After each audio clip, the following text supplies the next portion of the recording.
Mayu 13, Lunes to Eg 2025. Ika-4 nga semana sa pagkabanhaw. Maria. Pagbasa gikan sa santos nga ebanghelyo, sumala ni San Juan. Ug miabot ang panahon sa pagsaulog sa pangilin sa paghalad didto sa Jerusalem. Tingtugnaw kadto, og naglakaw-lakaw si Jesus sa portiko ni Solomon didto sa templo.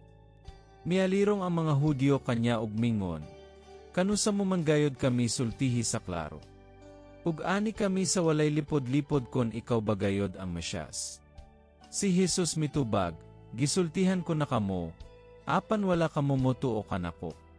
Ang mga buhat nga akong gihimo sa ngalan sa akong amahan mao ang akong mga saksi. Apan dili kamo motuo, tungod kay dili man kamo akong mga karnero.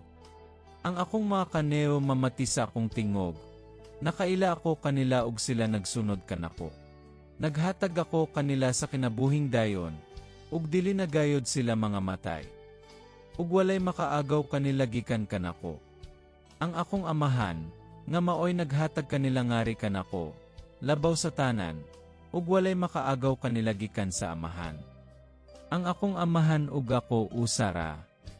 Ang ebanghelyo sa Ginoo. Dagon ikaw o Kristo.